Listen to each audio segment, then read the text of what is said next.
4.6 Financial Action Task Force (FATF). Why in the news? The Financial Action Task Force (FATF) plenary held in Singapore adopted Mutual Evaluation Report (MER) of India. More on news.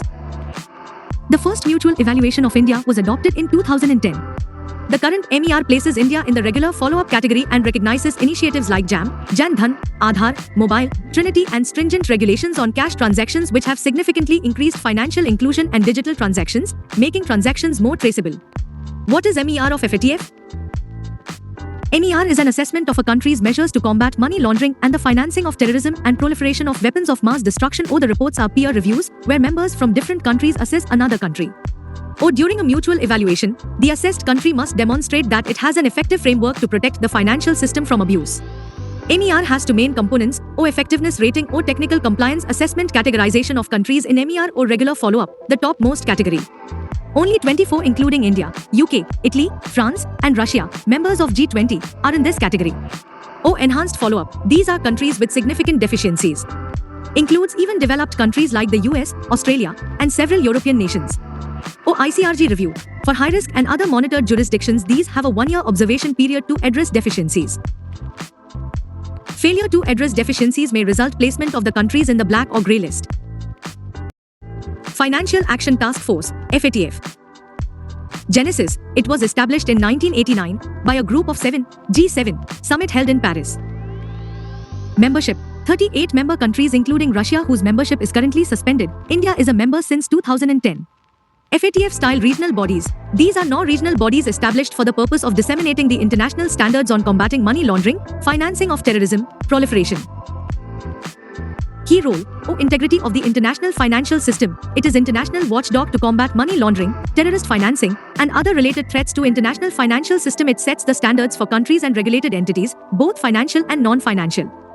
Financial inclusion. Supporting financial inclusion became a priority for the FATF in the late 2000s. Bringing more people into the formal financial system where transactions can be more easily monitored. FATF has also launched Project on Unintended Consequences, which includes a focus on financial exclusion.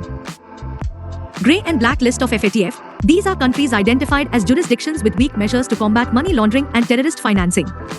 Grey list, jurisdictions under increased monitoring, countries that are actively working with the FATF to address strategic deficiencies in their regimes. These are countries that have committed to resolve the identified strategic deficiencies within agreed timeframes and are subject to increased monitoring. Blacklist, high-risk jurisdictions subject to a call for action, countries or jurisdictions with serious strategic deficiencies. For such countries, the FATF calls on all members and urges all jurisdictions to apply enhanced due diligence, and in the most serious cases, countries are called upon to apply countermeasures to protect the international financial system. What makes functioning of FATF less effective? Perceived lack of objectivity.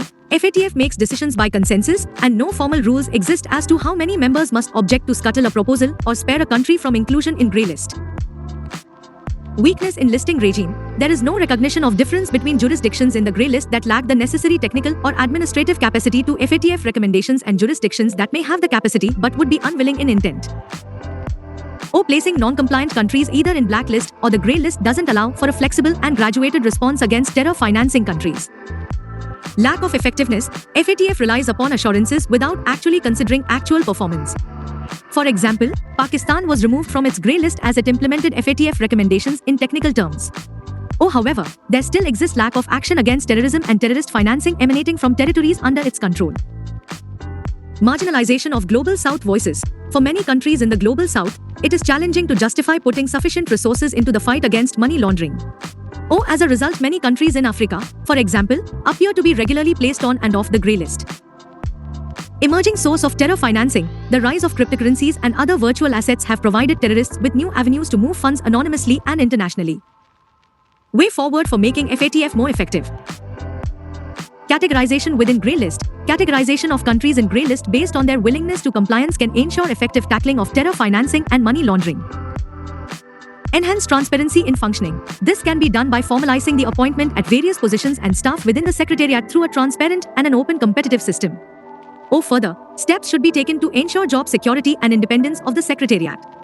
Tailored response to need of poor countries. Countries in need should be provided with special assistance for strengthening their legal, regulatory, institutional, and financial supervisory frameworks.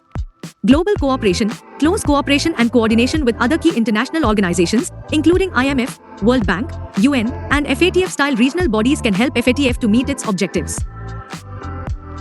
Capacity building. FATF should continuously strengthen its standards to address new risks, such as the regulation of virtual assets, which have spread as cryptocurrencies gain popularity.